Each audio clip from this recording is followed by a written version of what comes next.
It's your host, Khadijah D. And this is Hear Our Voices, where we tell stories, give resources, and change the narrative of homelessness.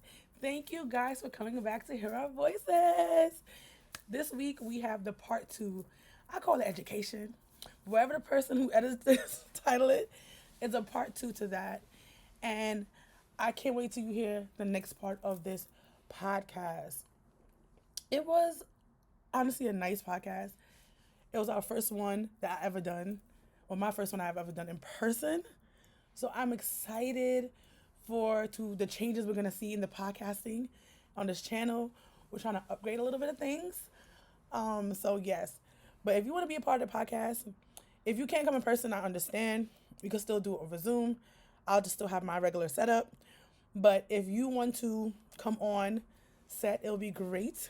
We are located in Manhattan, and we'd love to have you. So if you want to tell about resources for families with children under 21, if you want to hear more about people's stories, and you have a person you think story can be on here, you can.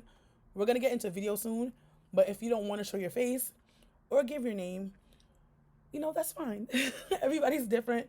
Everybody's not ready to show the world who they are, but they're okay with sharing their story.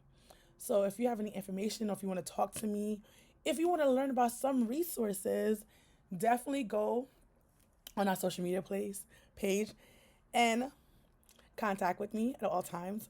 I'm up all the time, so I could definitely be helpful if you need me.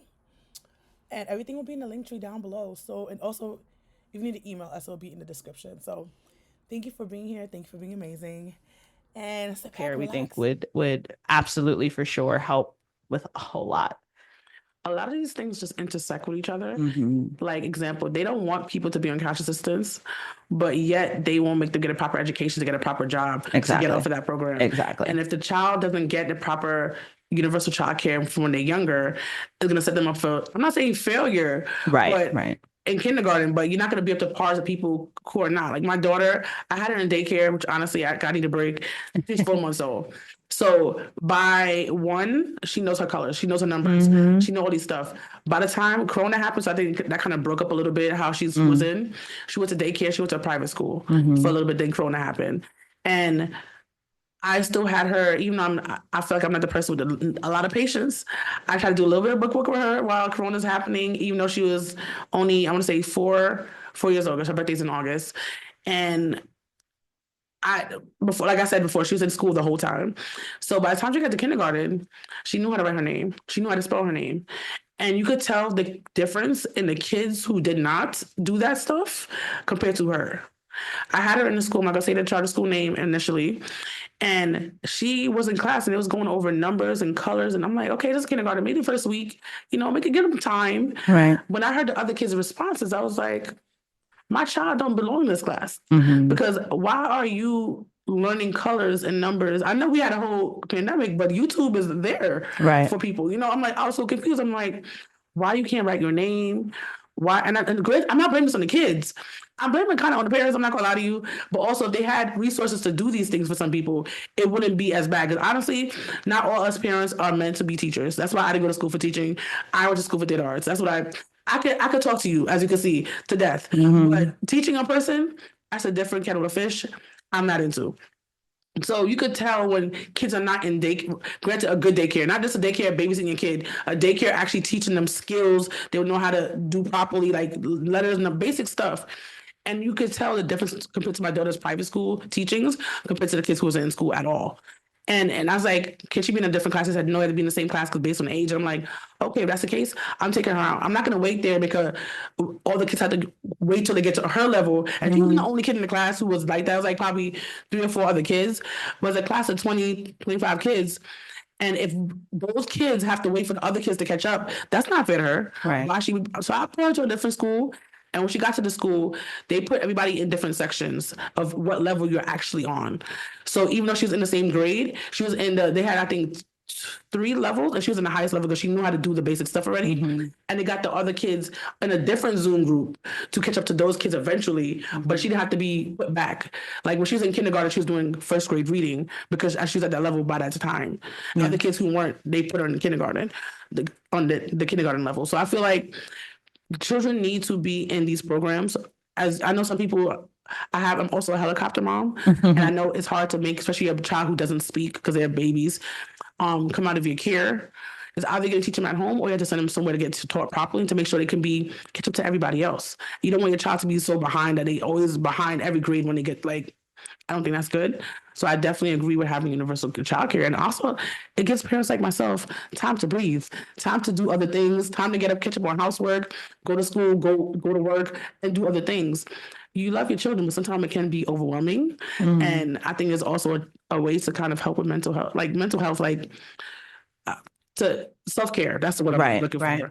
That you love your kid, but you still need time for yourself. You're an adult. You need to talk to other adults. You can talk baby talk all you want, which honestly I didn't do that part, but you need to talk to other people your age to really function properly in the brain. That's what I think it is. So I think those are things that we need to work on and making sure that we can push out there and things like that. What can people do? Like if they listen to this podcast right now, what can they do to make sure their voices are heard and to make sure that everybody is, because I would assume this is only New York State, right? It's not the rest of the country? No, it's just for New York State. Honestly, I feel like we should push for the whole daggone country, but right now... There's definitely a federal fight for sure. Got you. What can we do in New York to help make sure this can happen for everybody? Yeah, so I mean, there are so many different coalitions. We are part of a coalition partner with Schuyler Center, the Children's Agenda, and AQE, fighting for universal childcare. Like you said, it's not just a babysitter, it's also education too. Right. It's crazy that you said the story of like your daughter going in and some people view it as like falling on the parents, but I am like a living testimony. I have 3 kids.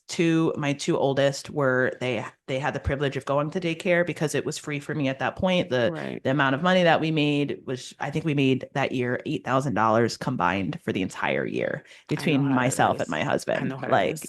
Like whoa. So it was my two oldest, they were in daycare that was completely free. I qualified for it.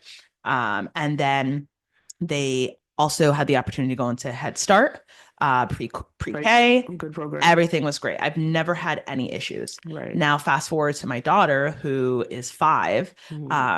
She was in daycare until she was about 6 months old. And then they took her out because of COVID. Right. And then when they returned, she was able to go, but then I graduated school and I got a job working for the Senate. I was not making that much money, but I literally was $1,000 over their threshold. My salary was $1,000 over their threshold. So they told me I do not qualify for childcare anymore. So I had to come out of pocket, which I simply cannot afford because it was either you pay it all or like, I can't afford $250 a week. That's more than my rent at that point. Right. So she didn't have the opportunity to do that. My husband worked overnight. So I also then tried to ask like, well, if I'm working during these hours, you should be able to cover something. They said, even if you were under like the threshold, your husband and you work different hours. So because you are not working the same hours, then one of you can be watching your daughter. That's crazy. My husband worked overnight and I worked 9 to 5. Right. So during 9 to 5 hours, when he would have had my daughter, he would have been sleeping. Right. So my daughter, who is 2 years old, is running around like, while I'm at work. So there was a point where I would have to bring my daughter to my job in the Senate. Hopefully they're not listening. Hopefully they're listening for you, but hopefully they're not listening, because I had to sneak her into my office. Every single day I went to work, I would have to bring her into my office. I would have to tell her to be quiet. I would shut the door and I would bring her tablet. And my daughter just sat there and brain rotted for 8 hours while I was at work. And it's not a proud moment, but it's something that I had to do. I had no other option. You couldn't go. I couldn't work overnight because now all my kids are suffering. Like ain't nobody waking up with them to get them ready for school. Like none of that. So my daughter, she suffered from that. So now she started kindergarten this year. She's in speech therapy. She didn't know her letters. She didn't know her numbers. And it was so, I mean, she knew, but she wasn't to the level that everyone else is. And thank God, you know, she's progressing. There's no real concern there, but she didn't have that advantage. Yeah. So, yeah, it was hard. And it's like, sometimes it does make it like, what are the parents doing at home? But like, no, it's like the system failed me. Like it wasn't my fault. I had to work. And even if I didn't, like you said, I am not a teacher. Right. If I was a teacher, I would have went to school for that. I cannot sit down and do the number. I'm not Miss Rachel. I just can't. I don't have the personality. I just can't. And like, yeah, you can throw a YouTube video there, but like, they're just watching it. That's mindless. Like, it's not the same as an actual teacher there. And also the social interaction. Yes. That was huge. My daughter will not talk to anyone. Kids her age, her teachers, like when we go to the playground, she sits on the side and other kids like will try and get her to play. And she's like, no. Thankfully, she's growing out of it. She's getting a little bit more comfortable, but it was a real problem. But yeah, if folks want to get involved in changing that, then you have to get organized. You have to, you can find an organization. It's probably much easier to jump on the bandwagon of an organization that's already doing it than starting it from scratch, because organizing a base is a lot of work. But yeah, you can for sure join an organization. Make sure that you are reaching out to your elected officials, making sure that you are educated on the issues. Again, like I had mentioned, you are an expert because you have the experiences. So that right there has already set you, up, but like also paying attention to what's actually happening. It's so easy to turn off the news right now. And sometimes it's even encouraged to turn off the news for mental health reasons, like shut off the news. But also if you shut it off, you're turning a blind eye to what's happening around you. And obviously set some boundaries around it. Don't like obsess over it, because now that's a problem. But even if it's a quick Google, like what's happening around childcare, like what can I do, what organizations are around me. Like I said, we do a ton of work New York City based. ECE on the Move is huge too. They do a lot. For sure, I would, if I were a parent in New York City, particularly trying to help with legislation, I would join one of those organizations, start volunteering.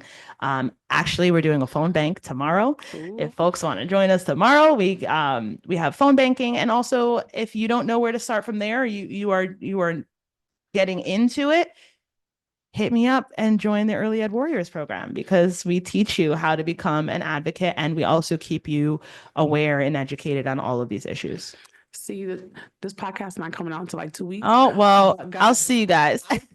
Instagram. I'll do a video right after this to make sure y'all have the information so it can be out there. Yeah. So by the time tomorrow happens, this won't be out. But on Instagram, if you was following us, you would have saw the Instagram information and be able to join on this thing. I think you said it wasn't your proud moment, but the thing about it, the country should be upset about this. Mm-hmm. The reason why I say that is because, first of all, you're working for the Senate. Right. You're doing that part. You stay on your back. That part. But they had the audacity not to give you childcare. Literally. All you have to do is from 0 to 4. Right. Right. Get it together. Why? Until they get to kindergarten. Basic things. Yeah. I feel like more places need to have proper childcare. Not because I'm a mom, but I think this makes sense to have that, and not just have a person. To me, I feel like it should be honestly in the building where the people are working, unless you work at like Rikers or something like that. Probably not in the building, but people who work at like regular places, office buildings, I feel like that should be a program. And then also the government help incentivize that, make sure it's more encouraged of happening. So people can feel like if anything happens, especially a younger child, you have them. Anything you feel like is going to happen to them. So if you're close by, you feel more better, you're less stressed out, you feel, you're good. So I think that might be a way of kind of doing it, because there's no way that should be how you shouldn't have to bring your child to work in your office and doing work and watching her. Yeah. It should be that, she's somewhere safe. Mm-hmm. They'll give her food, they'll educate her, and you're good. And you can focus completely on work. Mm-hmm. That should be the focus we're doing. People want us to have families. They want us to buy all these things, but yet you're not helping me in the process of doing those things. Mm-hmm. We pay into this country because if you don't pay Uncle Sam, like myself, I owe Uncle Sam a little bit of money, but he's getting stuff. I'm on a payment plan. If you don't pay your taxes, depending on who you are, you're going to jail. Depending on who you are. Depending on who you are. I'm not getting into Look, I'm gonna get a little bit, not too far. Yeah. CCC had a breakfast, I want to say year before last, and the guy was talking about how if all the millionaires paid their taxes, that could actually go back into the system and can help out so much other things who needs to get paid for. Just gonna leave it there. That's part of our campaign is the tax the rich, Exactly. because the money is there. You know, New York State has the highest number of billionaires in the country. Right. We have 139 billionaires living in New York That State. could be a friend. Billionaires. Right. Right. Hello. Right. And so many of them have these tax cuts. And I mean, we've got someone in the administration right now trying to do more tax cuts on the backs of the workers and the families and the people. And like, so tired of hearing well, maybe you should stop having kids. And it's like, if I don't have kids, this country ain't surviving. Like, we are the ones working, but also like, who says that's not, it is our nature to want to, is a lot of people's want and need to have a family. And because, I was born in a different race than a lot of others, or my mother didn't have generational wealth, which, is literally from the slave days and is still here, is because of that, I can't have a child to love and nurture. And honestly, a lot of us poor people down here, we love our kids a whole lot more. We take care of our kids and we do what we need to do. But yeah, tax the rich. Don't do that. But it's just so sad that we have to go through so much. And we, like I said, we pay into our taxes, we do all these things. We're basically funding the place to make it go around, to be honest, without our money, right? Because other people are not paying for this stuff. And we're just asking for basic healthcare to be good, childcare to be good, the system's not to be broken, cash assistance to be, if you don't know, we're working on a bill too. Different coalitions are working on getting cash assistance up because it hasn't been changed in years. These simple things, if they just work properly, will be good. And compared to other states, New York have honestly probably the highest. I won't say number one, but we have so much resources, but if they're not working properly, and that's the thing, we have so much here, and when you get it, you're good. But if you have the struggle to get into it, it's just like, but why? I don't know. It's a whole bunch of stuff. But you said the Warriors program. I feel like I'm saying this again wrong. You're fine. If people want to join that, how can they do that? How can they be involved? And can they follow you on social media? They can go to aqeny.org.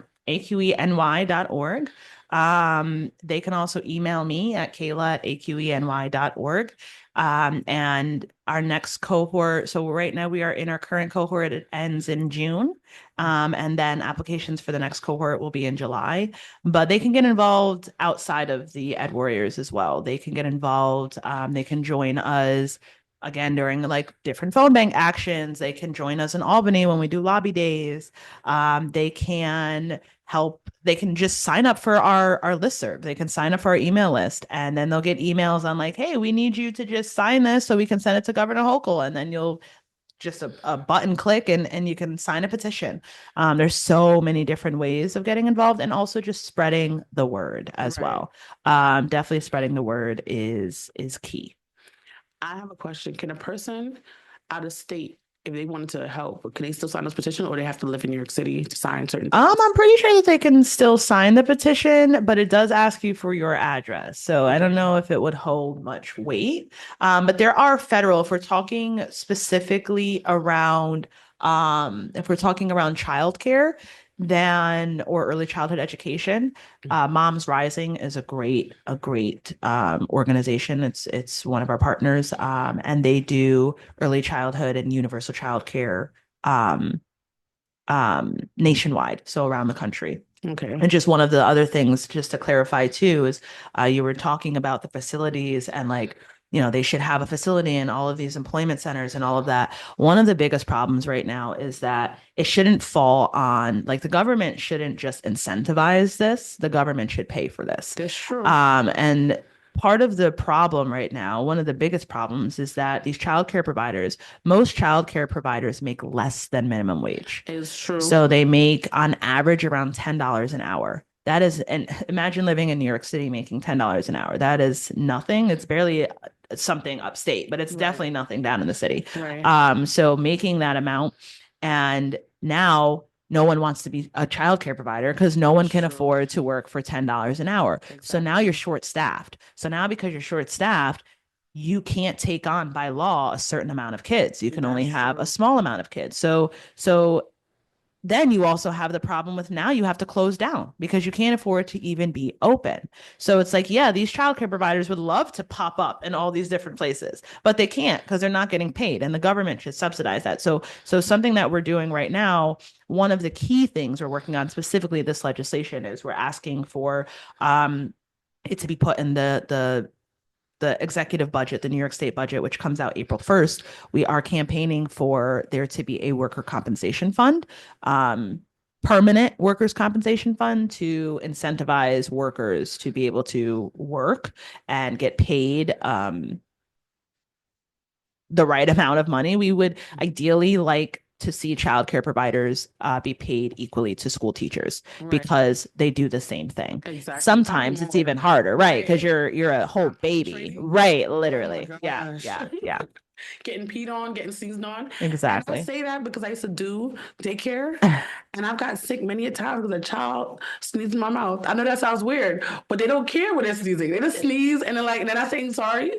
Yeah, right now I work for my church for the K through 5, and they asked me do you want to go with the babies? I'm like, nope, I don't want to go. I love babies, they're so cute, but no, they come with it's a lot. It's a lot. The poops, the pees. I know, but and they don't pay me enough. They don't, and it's not their fault. They can't afford to pay. So yeah. And the sad part with New York City in general, that I said this many times on the podcast, they don't pay their bills on time. Mm-hmm. So they actually don't pay some, a lot of people have the HRA vouchers, only stuff. They, coming in, certain centers take it. I feel like all of them should take it, but I digress. Right. They are backed up. And when they're backed up, it's like when a landlord wants to evict you because you're backed up on rent. People have to end up closing down shop because they can't pay the workers. Literally. They also have to pay, pay for rent themselves, pay for their food and these things. It's like things can't stay in operation if they're not paying them. For sure. So it's a lot of different things. The system is honestly very broken. And I think if we just work together as one, we could definitely get this together. And you say Kathy Hochul is a person who needs to be Kathy Hochul's governor of New York State. Yes, she is technically the one, well, not the only one, but the main person who sets the executive budget. So the budget that funds all of New York State. And so they will all be, so you have the Senate and you have the Assembly and you have the governor. Right. And they all work together on 3 different proposals. So the governor will come out with her executive proposal for the budget and say, this is where I think all the money should go. Right. And then the Senate and the Assembly just released their proposals, 2 separate proposals this week, actually. So the Senate will say, well, I think based off of your numbers, Hochul, this is how I would move things around. This is what I think. And then the Assembly does the same thing. Right. And then they all meet together. Not all of the members. It's the 3 leaders. They call it 3 men in the room. Yes. But it's not actually 3 men now. It's 2 women and 1 guy. So they all meet literally in a conference room in the state capitol and they negotiate. And they say, okay, well, I'm not budging on this. Well, I'm not budging on this. And they negotiate and it takes a long time. A lot of times it's late. Yes. So the deadline is technically April 1st. They're going to go past that deadline for sure. Oh, for sure. Too much things for sure. They'll go past it. But yeah, so that is the person that we are targeting right now are the leaders, the Senate Majority Leader, Andre Stewart-Cousins, the Speaker of the House, Carl Heastie, and the Governor, Kathy Hochul. I just want to say, in case she does hear this, you are pushing the bill. I feel like there's a bill about moms who are pregnant on cash assistance getting extra money, which I think is a wonderful program, of course. But these same moms don't have childcare properly. Right. They're going to have all these babies, and where are they going to put the kids and get proper education or go to work? Sure. We got to think about how this is working. You might say, yeah, HRA, if you're on it, but what if you say, example, I'm not sure how long this program is going to, if you age out of HRA, will you get the money after that, a few months after? I'm not really sure how that goes. I don't have all that details. But after these people get off the system, which hopefully a lot of people can get off the system, they need somewhere to put their children. They need somewhere to make sure their child is safe and know that when I come back, they're not going to be missing any limbs or nothing like that. Because our kids are precious to us. Like, we really, like she said before, we love our kids. So we want to make sure they're in the good condition. You have to make sure that these things are set in place to make sure kids are safe. So I think we have to make sure that childcare is funded and funded completely. Like, some countries, they care for their kids the most. It seems like we don't care as much. We care about other things more than others. So we care about their dogs more than others, apparently, because we have laws against if you hurt pets. So I don't know. Do we care about dogs or care about kids? Right. I guess we can care about both. I'm not really a pet person, but some people, they care about both. And I feel like if we could treat our pets amazingly, treat our children amazingly also, and they can have what they need and things like that. I just want to say that. But I think the truth is too, it's childcare, particularly universal childcare, is not a poor people problem. Right. It's an every person problem. It's true. They say, I want to say the number is 80% of New Yorkers cannot afford childcare. So this also means folks that are making a lot of money that are not technically rich, but are well off, they cannot afford childcare. Right. So it's not just I'm broke or I'm living on a system or any of that. It's not just that. It's people who they're out of it. They have houses, they live in the suburbs, they, have all of these things. They still can't afford it. $250 for one child a week. Right. And that's the cheaper ones. That's a cheap one. That's the cheaper ones. Right. I went to a daycare one time. This was when I live over there, 2018. And I want my daughter to a good school. I was like, the daycare, she wasn't so far away. It's like a couple of train rides away. I'm like, let's do something in my neighborhood. Who told me to go look at this place? It's $3,000 like a month. It's crazy. A month. It's crazy. They do music. That's cute, but I can't afford it. That's cute. Right. No, yeah, it's the truth. So it's like, why isn't this happening? Like, people cannot afford it. And it's all over the country. It's also not just New York. I mean, as far as AQE goes, we work statewide, but it is a nationwide issue. There are so many countries that offer childcare, like free universal childcare, that have done this. Their families are happier. There's less divorce. There's less mental, there's so many positives that come out of this. What's the problem? And then we keep expanding these, here's some money towards opening up this new location. And it's great. I love that state of the art architecture of that childcare center, but who's going to work there? Exactly. And now, okay, great. You've paid workers and you got them there. Who's going to pay for the childcare itself? The parents can't afford it. Exactly. So who's using this? Now it's just an empty building that you can, shine and show off and say, look what I've done for childcare, when in reality, you've actually not done anything. You've just shined a shoe that was worn out and you need a new one anyways. Exactly. So we can see here two problems. We needed people to pay for, not people, we need the country to pay for universal childcare. We also need to make sure that the people who work there are getting paid. Absolutely. Yep. And those are the things we need to see. That's the things I think you guys should tweet about or make videos about and make sure they can hear our voices. I guess, that's the name of the podcast. Right?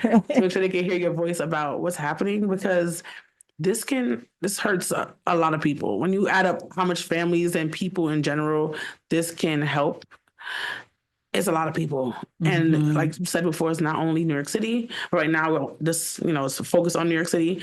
But in your community, look around to see who these things actually affect. It might not affect you directly for some people if you don't have any kids.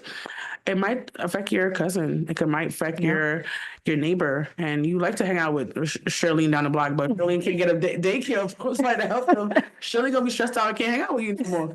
So think about that. Help your fellow person and, be that voice that they can't be for themselves at the moment. And don't give up hope. That's one thing I want you to come out with. Yes. Do not give up hope. Do you have any last words for the podcast? Yeah, no, I think you just hit the nail on the head. I think being hopeful. My supervisor is always saying joy isn't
Joy is an act of resistance.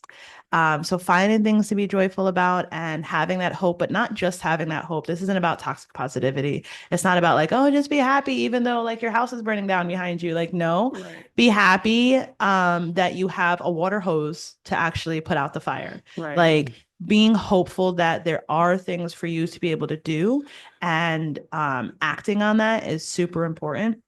And I think just like you said, like looking out for your neighbor, understanding that we are all going through things, we're all struggling, especially in these times, we're struggling heavily. And there are resources for you, whether it be your basic living needs being met at the moment, that direct service, or it be to actually change the system so that way this isn't a need anymore. Just remaining hopeful and positive and trying to, yeah, just fight, just keep fighting until you get it done. I'm gonna use a quote for Manifest, the show. I love that show. I know it's not on no more, but it was amazing. We're all connected. Like we're literally, we're all connected. And if you watch the show, you should go watch it. I think it's still on Netflix. But how everybody's life intertwined and how the whole story and plot line went. I'm not gonna spoil it if you didn't watch it. But it was really, I love the show. I'm not gonna hold you. But we're all connected some way. You might think I'm not going through this, so it shouldn't affect me. I'm not. We are all connected and intersected in some way. Mm-hmm. And sometimes you don't even realize it's happening. Yeah. So just be mindful, be empathetic. The person might be having a bad day. If they have a bad day all the time, probably just need some help. But if you see a person is going a couple of weeks, something might be wrong and they usually have a good demeanor, something might be happening. You just don't even know what's happening. Mm-hmm. So just be more mindful, be more kind, and speak up when you can speak up. Guys, I talk to you, I guess, the next 2 weeks. There's probably end up being 2 parts because it seemed like it's pretty long. I can't tell time anymore, to be honest. So I talk to you next time. And please follow some social media because we need the help. We're very small. We're trying to make it. And the more people we get to listen to this, the more we can make this production bigger. We can actually have a real engineer instead of me trying to figure it out here on the podcast side. So see you next time. Bye.